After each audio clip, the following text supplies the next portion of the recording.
नमस्ते, मेरा नाम रितु शर्मा है। अपनी सफलता के इस वीडियो में आज हम संपूर्ण रूप से पूरा पाषाण काल, नव पाषाण काल व मध्य पाषाण काल के कुछ क्वेश्चंस को डीपली स्टडी करेंगे।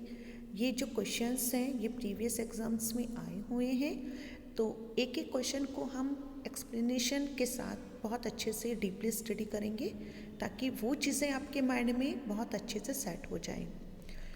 देखिए, कोई भी क्वेश्चन या किसी भी एग्ज़ाम की हम प्रिपरेशन करते हैं तो उसके लिए डीपली स्टडी और बहुत अच्छे से उस कॉन्सेप्ट को समझना बहुत हमारे लिए बहुत ज़रूरी होता है। ठीक है, अगर आप केवल तुक्के से कोई क्वेश्चन को टिक करके आएंगे या फिर आप शॉर्टकट से किसी क्वेश्चन को समझेंगे तो फिर वो आपके लिए भी ना तो बेनिफिट होगा लाइफ टाइम के लिए। ठीक है, तो हम किसी भी क्वेश्चन को किसी भी एक्सप्लेनेशन के साथ समझेंगे तो एक्सप्लेनेशन के साथ समझने से हम जो क्वेश्चन के आंसर होते हैं या कोई भी कॉन्सेप्ट होता है तो वो हमारे माइंड में बहुत अच्छे से सेट हो जाता है।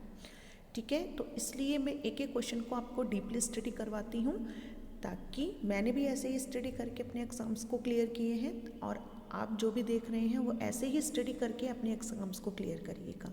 डीपली स्टडी करिए, वो चीज़ें आपके माइंड में बहुत अच्छे से सेट होंगी। चलिए, आज के इस वीडियो हम अपने पहले क्वेश्चंस की तरफ आते हैं। ये इसके बारे में मैं आपको पहले बता चुकी हूँ, लेकिन आप फिर से इन क्वेश्चंस को रिवाइज कर लेते हैं। ठीक है,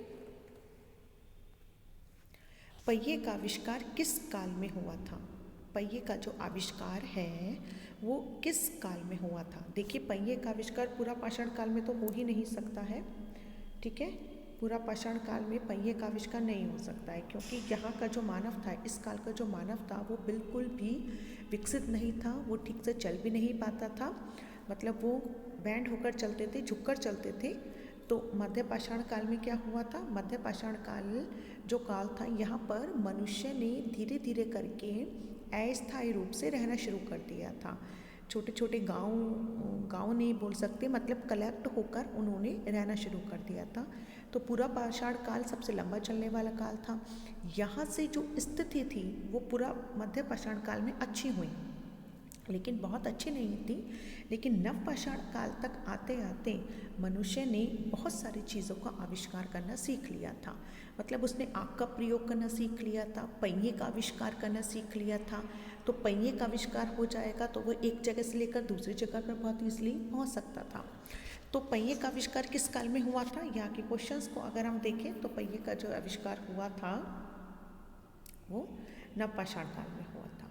ओके, नेक्स्ट क्वेश्चन देखते हैं। पाषाण काल को कितने भागों में बांटा गया था? तो इससे पहले का जो हमने क्वेश्चंस डिस्कस किए थे पहले वाले वीडियो में, तो उसमें मैंने आपको बताया था कि जो पाषाण काल है उसको 3 भागों में बांटा गया था। वो कौन कौन सा था? निम्न, मध्य एंड उच्च। ठीक है, तो यहाँ से क्वेश्चन हमारा क्लियर होगा। तो कितने कालों में बांटा गया था? तो 3 कालों में बांटा गया था। ओके, 3 कालों में बांटा गया था। चलिए नेक्स्ट क्वेश्चन देखते हैं।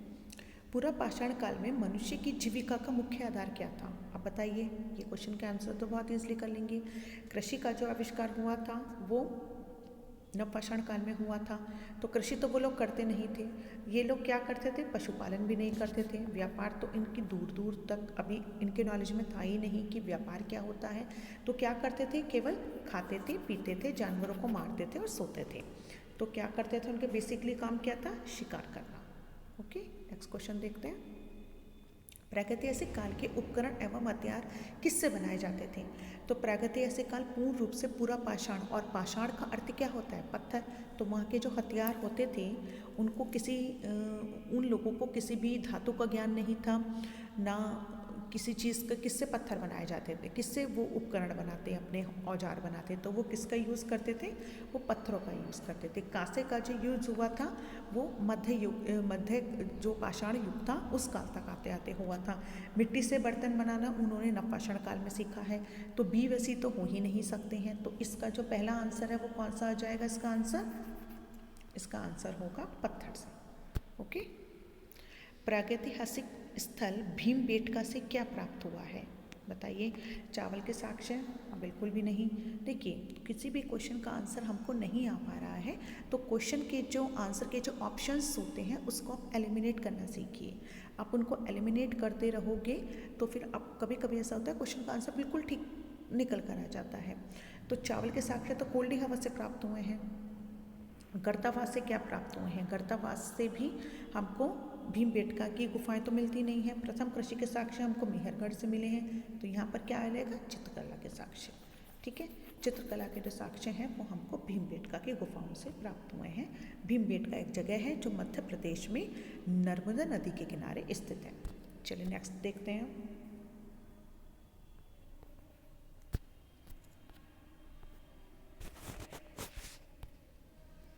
बुर्ज होम स्थल है। बुर्ज होम कश्मीर, भारत में जो कश्मीर है वहाँ पर एक जगह है बुर्ज होम। तो यहाँ से भी पहले के प्रागैतिहासिक काल के साक्ष्य मिले हैं। तो आपसे पूछा है कि ये जो स्थल है ये किस काल से रिलेटेड है? देखिए, पूरा पाषाण काल से रिलेटेड नहीं हो सकता है, मध्य पाषाण काल से भी रिलेटेड नहीं हो सकता है, तो नव पाषाण काल। यहाँ पर जो साक्ष्य मिले हैं वो नव पाषाण काल से स्थित है, यहाँ से संबंधित है इस काल से। ओके, नेक्स्ट क्वेश्चन देखते हैं। भारत में मानव का सर्वप्रथम साक्ष्य कहाँ से प्राप्त होता है? मानव, देखिए, जहाँ जहाँ नदी होगी वहाँ वहाँ आबादी ज़्यादा होती है, क्योंकि वहाँ पर खेती करने के लिए पर्याप्त रूप से पानी हमको बहुत ईजिली अवेलेबल हो जाता है। तो गंगा, आप बेसिकली आपसे पूछा है कि सर्वप्रथम जो मनुष्य आके रुके वो किस नदी घाटी के आसपास हमको रहने के साक्ष्य मिलते हैं? तो गंगा नदी घाटी भी नहीं है, नर्मदा नदी घाटी भी नहीं। यहाँ के लोग क्या करते थे? यहाँ के आसपास लोग शिकार करते थे। गोदावरी नदी घाटी आपका दक्षिण भारत में होता है, यहाँ से तो नहीं मिले हैं। तो पल्लवरम से मिले हैं सबसे पहले, जो सिंधु घाटी सभ्यता प्रागैतिहासिक काल के जो साक्ष्य मिले हैं, तो सिंधु नदी घाटी। ठीक है, सिंधु नदी घाटी जो है यहाँ से हमको सर्वप्रथम मानव के साक्ष्य मिलते हैं, तो इसका आंसर होगा सिंधु नदी घाटी। भारतीय पुरातत्व सर्वेक्षण विभाग किस मंत्रालय के अधीन काम करता है? तो भारतीय पुरातत्व सर्वेक्षण विभाग संस्कृति मंत्रालय के अंतर्गत काम करता है, तो इसका आंसर होगा संस्कृति मंत्रालय। भारत मनुष्यों में स्थायी निवास की प्रवृत्ति किस काल से विकसित होती है? देखिए, पूरा पाषाण काल से तो बिल्कुल भी नहीं होती है। ठीक है, यहाँ पर वो स्थायी रूप से निवास करता ही नहीं था, एक स्थान से लेकर दूसरे स्थान पर जाता था, शिकार करते थे, खाते थे, पीते थे और सोते थे। मध्य पाषाण काल में भी उनका स्थायी रूप से भी निवास नहीं हुआ था, लेकिन नव पाषाण काल आते आते मनुष्य ने स्थायी रूप से निवास करना शुरू कर दिया था। ठीक है, तो इसका आंसर होगा नव पाषाण काल। देखिए, इस तरह से नवपाषाण काल में पिक्चर भी मैंने पेस्ट की है, यहाँ पर आपके लगा दिए स्लाइड पर, ताकि आपको बहुत अच्छे से चीज़ें समझ में आ जाएं कि किस तरीके से वो होता था। तो देखिए, यहाँ पर वो खेती भी कर रहा है, ठीक है, यहाँ पर वो काम भी कर रहा है, धान की कुटाई भी हो रही है। तो ये नवपाषाण काल तक आते आते मनुष्य ने स्थायी रूप से रहना शुरू कर दिया था। माइक्रोलिथिक यानी कि छोटे हथियार किस काल से संबंधित होते हैं? तो माइक्रोलिथिक यानी कि बहुत छोटे छोटे से बारीक उन्होंने जब हथियार बनाने शुरू किए थे, तो मध्य पाषाण काल तक आते आते उन्होंने पत्थरों को घिस घिस कर छोटे छोटे हथियार बनाने शुरू कर दिए थे। ठीक है, तो इसका आंसर होगा मध्य पाषाण काल। देखिए, इस तरह से वो लोग, उनका रहन सहन था वहाँ के लोगों का। मानव द्वारा आँख की खोज किस काल में की गई थी? देखिए, मनुष्य ने कभी आँख की खोज की ही नहीं, आँख तो थी हमेशा से। ठीक है, क्या होता था, जब आंधी तूफान आते थे तो पेड़ जो होते थे वो आपस में टकराते थे, उनसे चिंगारी उत्पन्न होती थी, तो आँख लग जाती थी। आँख की जो खोज की थी, मतलब मानव द्वारा आँख की जो खोज की गई है, ये क्वेश्चन पूछा गया है। मानव द्वारा आँख का प्रयोग उन्होंने नवपाषाण काल में करना सीखा, खाना बनाना सीखा, बहुत सारी चीज़ें सीखी आँख से। अपने आँख जलाकर जानवर, बड़े बड़े जानवरों को अपने आप से दूर करते थे, क्योंकि जो जानवर होते हैं वो आँख से डरते थे। तो मानव द्वारा आँख की जो खोज है किस काल में की गई थी? मानव द्वारा जो आँख की जो खोज है वो आँख की जो खोज है पूरा पाषाण काल में ही कर ली थी, लेकिन इसका उपयोग करना नवपाषाण काल में सीखा है पूर्ण रूप से। ठीक है, तो यहाँ पे क्वेश्चन को बहुत ध्यान से समझिएगा।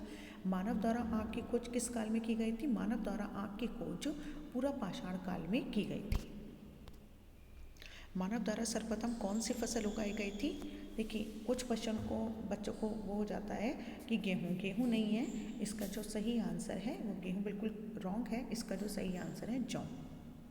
ठीक है, मानव द्वारा सर्वप्रथम कौन सी फसल उगाई गई थी? तो मानव द्वारा सर्वप्रथम जौ उगाई गई थी। देखिए उस समय के मनुष्य इस तरह से रहते थे। सर्वप्रथम उन्होंने कुत्ते को अपना पालतू जानवर बनाया था। मानव ने सर्वप्रथम किस धातु का प्रयोग किया था? मानव ने सर्वप्रथम लोहा, बिल्कुल भी नहीं है, एल्यूमिनियम अभी भी नहीं करते थे। सबसे पहले उन्होंने तांबे का प्रयोग करना सीखा। तांबे से वो लोग अपने बर्तन बनाते थे, आभूषण बनाते थे, हथियार बनाते थे। ठीक है, तो सबसे पहले उन्होंने किस धातु का प्रयोग करना सीखा था? सबसे पहले उन्होंने तांबे का प्रयोग करना सीखा था। मेहरगढ़ से किस संस्कृति के अवशेष प्राप्त हुए हैं? तो मेहरगढ़ से प्रागैतिहासिक काल, आद्य ऐतिहासिक काल और ऐतिहासिक संस्कृति, इन तीनों के ही साक्ष्य हमको प्राप्त हुए हैं। राष्ट्रीय मानव संग्रहालय, जिसका पहले क्या नाम क्या था? इंदिरा गांधी राष्ट्रीय मानव संग्रहालय कहाँ स्थित है? बताइए कहाँ स्थित है? दिल्ली में स्थित है। ठीक है, मानव के कुल इतिहास का कितने प्रतिशत भाग प्रागैतिहासिक युग में अंतर आता है? तो सबसे लंबा चलने वाला काल था, और सबसे लंबा चलने का 25 लाख ईसा पूर्व से 12,000 ईसा पूर्व तक चला। तो ये 99% मैंने आपको सबसे लंबा चलने वाला काल बताया था। तो उसके हिसाब से आप देख लीजिए, तो परसेंटेज के हिसाब से अगर हम देखें तो 99% जो होता है वो मानव की कुल इतिहास का इतने प्रतिशत भाग प्रागैतिहासिक युग के अंतर्गत आता है। पाषाण काल को इतिहास के किस युग में रखा जाता था? तो पाषाण काल पत्थरों का युग था, और पत्थरों का युग जो था वो प्रागैतिहासिक काल था। ओके, भारतीय पुरातत्व विभाग का जनक किसे कहा जाता है? तो अलेक्जेंडर कनिंघम को कहा जाता है। इन्होंने विभाग की स्थापना की थी, और उसी विभाग के अंतर्गत दयाराम साहनी ने सिंधु घाटी सभ्यता की खोज की थी। रॉबर्ट जो ब्रूस फ्रूट हैं, उनको भारतीय जो पुरातत्व विभाग का पिता कहा जाता है इनको। ठीक है,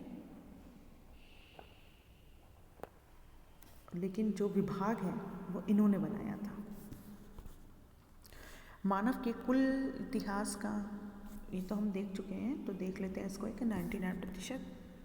पाषाण उपकरण केंद्र, जहाँ से पत्थर से ये लोग रहते थे और इकट्ठे होते थे और पत्थरों से अपना कोई भी निर्माण करते थे, तो वो इनामपुर है। ठीक है बच्चे, तो यहाँ से आप अच्छे से ध्यान रखिएगा, इनामपुर में पाषाण उपकरण निर्माण केंद्र स्थित था। निम्नलिखित में से किस स्थान से मानव के अस्थिर पंजर प्राप्त हुए हैं? तो मानव के जो अस्थि पंजर प्राप्त हुए हैं वो सराय नाहट से प्राप्त हुए हैं। मतलब यहाँ पर अंत्येष्टि भी होती थी पहले, तो अंत्येष्टि करने का जो पहला उनको उदाहरण मिला है, तो अंत्येष्टि करने का जो पहला उदाहरण मिला है वो सराय नाहट से मिला है। पहिए का आविष्कार किस काल में हुआ था? पहिए का आविष्कार नवपाषाण काल में हुआ था। प्रागैतिहासिक काल में किस स्थान से मानव के साथ कुत्तों को भी दफनाने का साक्ष्य मिला है? तो कुत्तों जो थे, डॉगी जो होते थे, वो पहले उनके पालतू जानवर थे, तो बुर्जहोम से मिला है। ठीक है, तो बुर्जहोम से हमको सबसे पहले मानव के साथ कुत्तों को भी दफनाने का साक्ष्य मिला है। किस महाद्वीप को मानव जाति का पालना कहा जाता है? जहाँ पर मनुष्य सबसे पहले आकर रहा बसा, तो अफ्रीका। मानव ने सबसे लंबा समय किस काल में व्यतीत किया? तो काल के हिसाब से आपको बहुत अच्छे से लगा कर आ जाएंगे, पूरा पाषाण काल। निम्न में से कौन सम्मिलित नहीं है? निम्न में से कौन सम्मिलित नहीं है? चिरान, छपरा बिहार, मेहरगढ़ बलूचिस्तान में है, संगनकल्लू बेलारी कर्नाटक में है, लेकिन भीमबेटका की जो गुफाएं हैं वो इलाहाबाद में नहीं है। कहाँ है? मध्य प्रदेश में। ओके, आज के लिए इस वीडियो में मैं बहुत क्वेश्चंस डीपली आपको समझा पाई हूँ, ताकि आप बिल्कुल भी कोई भी क्वेश्चन को गलत ना करें। ठीक है, तो जब हमारा कोई भी क्वेश्चन गलत नहीं होता है तो हमें कॉन्फिडेंस आता है, और कॉन्फिडेंस हमको आएगा डीपली स्टडी करिए, कंसेप्ट बेस्ड स्टडी करिए आप। ओके, ताकि मैं भी आपकी हेल्प करती रहूँगी, एक एक कॉन्सेप्ट को बहुत अच्छे से क्लियर करके चलेंगे हम।